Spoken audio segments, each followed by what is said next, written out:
que é um filme de época, Nymphomaniac relata o drama de uma mulher, Jo, que vive no mundo ocidental contemporâneo e que passa por um processo de degradação física e emocional por ser considerada viciada em sexo. Caída na rua, é encontrada por um homem de meia idade, Seligman, que a leva para a casa dele, momento a partir do qual se inicia um diálogo entre eles. Através desse diálogo, a vida de Jo será narrada. O filme possui longa duração. Ele foi apresentado em 2 capítulos, ficando primeiro com passagens da vida de Jo na infância, adolescência e juventude, que nos remetem às possíveis causas da sua patologia sexual, problemas vividos nas relações parentais e o interesse pelo sexo desde pequena, a iniciação sexual e a prática sexual intensa para a qual se volta, quando ainda jovem e solteira, são os temas mais presentes na narrativa.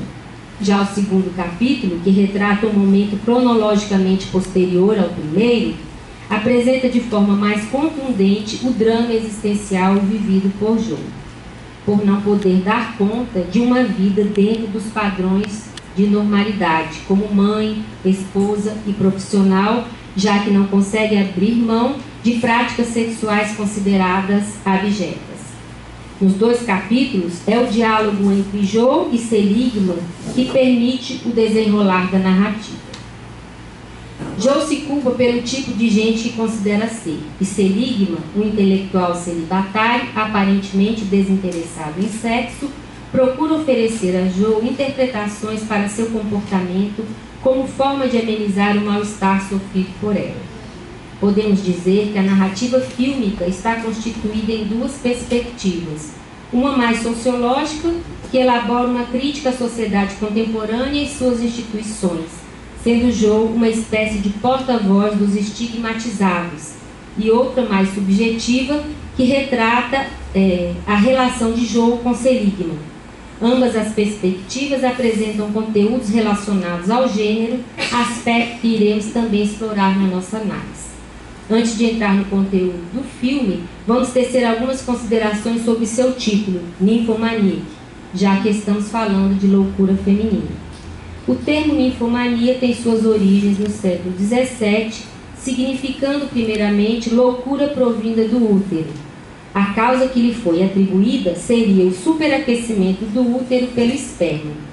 Posteriormente, outras partes da anatomia feminina, o lábio menor ou ninfa, passaram também a ser vistas como implicadas na doença. Atualmente, o perfil sintomático que mais se assemelha ao da ninfomania é aquele que recebe o nome de adição sexual. Fartamente descritas nos séculos XVIII e XIX, a ninfomania foi definida pelos médicos daquela época como, abre aspas, uma exaltação do sentido genital e uma tendência imoderada, quase irresistível, para a frequentação de homens, fecha aspas. Henri Legrand de Soy, um dos que escreveu sobre a doença, estudou também, ele é um médico do final do século XIX. Ele estudou também sobre a satiríase, correspondente masculina da ninfomania, considerando, contudo, que os casos de satiríase eram menos frequentes. Sua justificativa para esse fato era de que os homens, diferentemente das mulheres, teriam maior controle sobre seu sexo, além de que podiam praticá-lo sem restrições. Assim diz ele, o homem está longe de ser posto, como a mulher, sob a dependência de seus atributos sexuais. Menos sensível, mais senhor de si, pode dar a seu modo um livre curso a seus apetites e se libertar dessa distinta reserva que se chama pudor e sem a qual a mulher é um ser grosseiro e vil. Essa é a citação do mesmo médico francês. Essa citação nos remete ao que colocamos anteriormente sobre a ideia de submissão das mulheres às leis da natureza, de sua vulnerabilidade e fraqueza, além da diferenciação e naturalização dos papéis de gênero. É interessante também constatar que, enquanto o termo ninfomania é bastante conhecido, desde aquela época até os dias de hoje, não só nos meios médicos, mas também no senso comum, não se ouve falar em satiríase. Cremos que isso ocorre porque, ao dar vazão aos seus apetites, os homens não costumavam e ainda não costumam ser nomeados de loucos. A atividade sexual no homem, mesmo que exagerada, costuma ser vista como um atributo positivo. Esse fato pode servir de exemplo para estabelecermos comparação com o filme, em uma passagem na qual Joe relata a Seligman uma prática comum que consistia em entrar com uma amiga em vagões do trem em movimento à caça. Isso aparece no filme número 1 de Ninfomaníaca. Ela ainda muito jovem, com uma amiga, elas entravam no trem, no metrô, né, procurando homens para transar. Geralmente faziam apostas para ver quem conseguia transar com mais homens. Nesse tempo eram bem jovens e sensuais e se realizavam pondo à prova seu poder de conquista.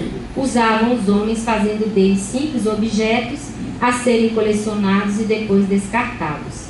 Ao ouvir o relato de Joe, Seligman coloca...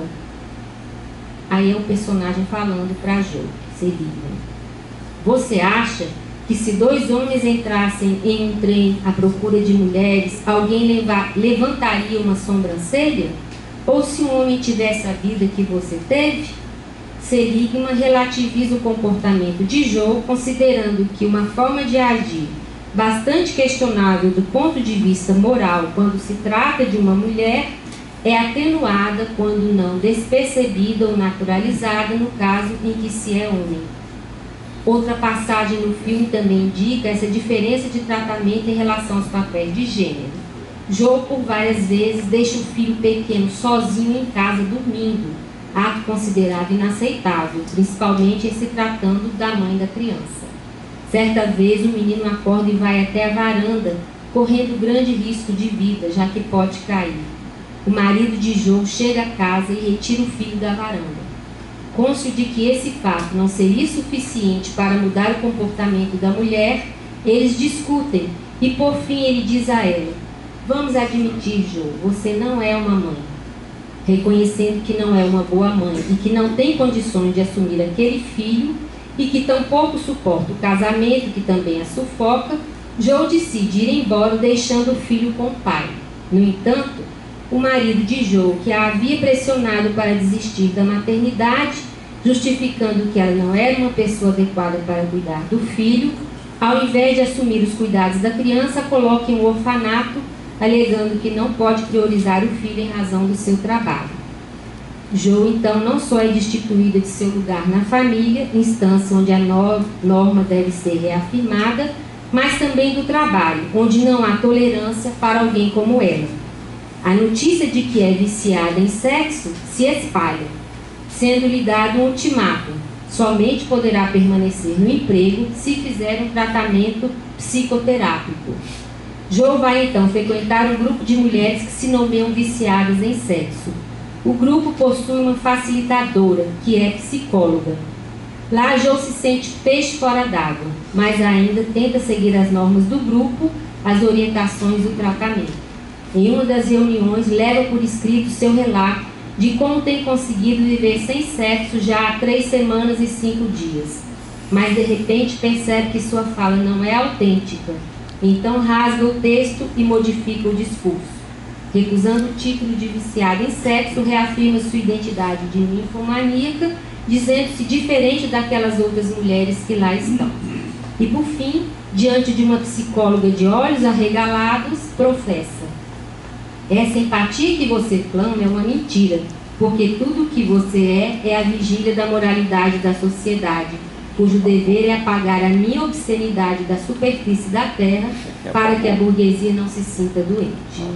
Falas desse mesmo teor estão presentes no diálogo com Seligman, quando Joe menciona que a sociedade e suas instituições atuam sob o manto da hipocrisia e que, em última instância, ninguém é o que demonstra ser.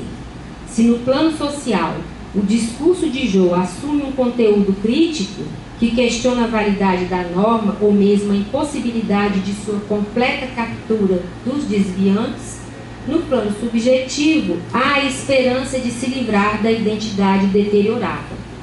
Então Joe diz: vou me erguer contra todas as possibilidades, como uma árvore deformada em uma montanha.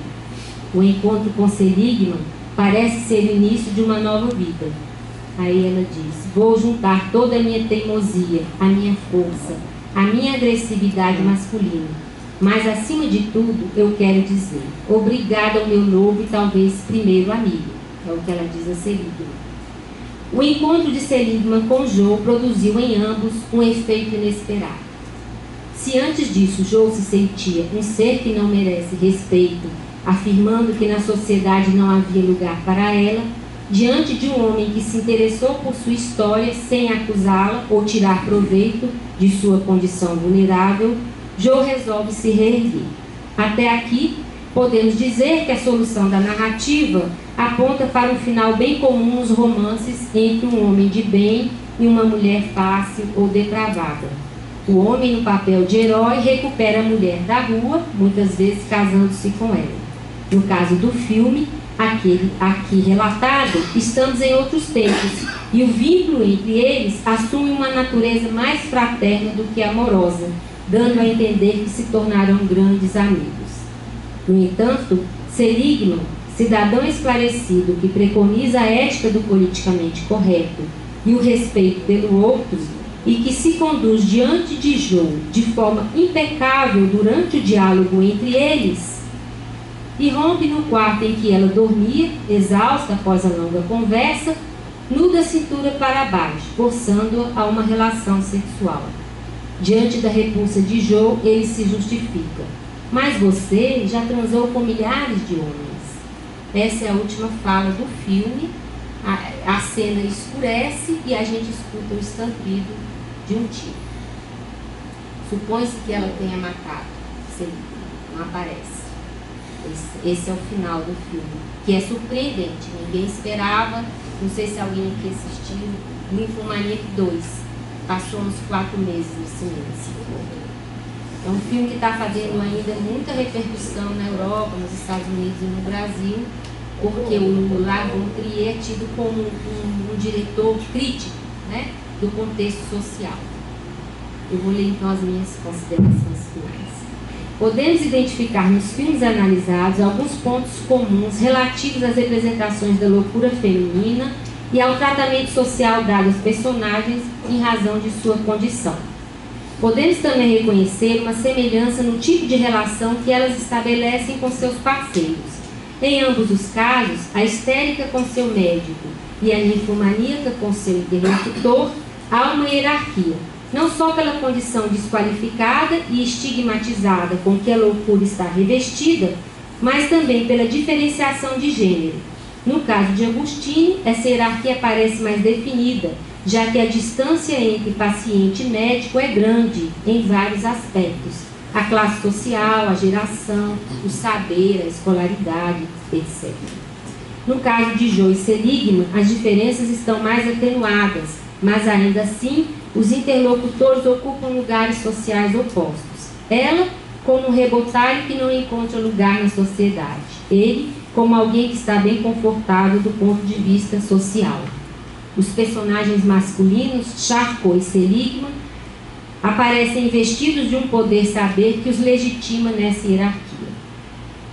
Quanto à questão da loucura, nas narrativas fílmicas, uma condição patológica é atribuída tanto a Augustine como a Joe. No caso de Augustine, seu corpo, saturado de sexualidade, será desqualificado e isolado do convívio social, da família, do trabalho, para se integrar ao campo das práticas médicas dentro da instituição hospitalar, colocando-se na posição de enigma a ser desvendado, assumindo ao mesmo tempo a condição de objeto de desejo e de conhecimento do qual se extrai verdade e prazer. Já no caso de Ninfomania, podemos afirmar que a personagem vive em uma sociedade onde as mulheres gozam de liberdades sexuais, impensadas no contexto em que viveu Agostini. No filme, esse fato pode ser observado. No entanto, principalmente as mulheres continuam sendo afetadas pelos efeitos do que Foucault denominou de dispositivo de sexualidade, responsável pela normalização da vida sexual, tendo o casamento e a família como instituições que legitimam o exercício da sexualidade. O dispositivo de sexualidade é também responsável pela patologização daquilo que foi considerado desvio e perversão.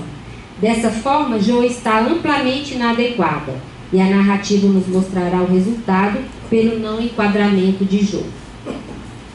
Assim como Augustine, Jo sofre as consequências de sua loucura.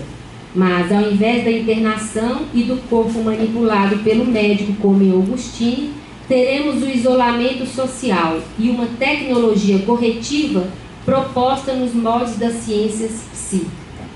Em ambos os filmes, a presença do corpo feminino adquire uma centralidade, sendo este um corpo que sofre, que deseja, que clama. Augustine sofre a repressão sexual de sua época e clama pelo reconhecimento do seu desejo, enquanto Jo, através de uma busca desenfreada, parece não encontrar o que aplaque o vazio do qual sofre e sobre o qual não consegue dar sentido. Concluindo, o corpo feminino continua sendo objeto de interesse e de deleite do cinema narrativo. Quando relacionado à loucura, esse corpo nos remete para representações do feminino, nas quais as mulheres são definidas como seres misteriosos, enigmáticos, movidos por forças que precisam ser, de alguma forma, desvendadas e controladas.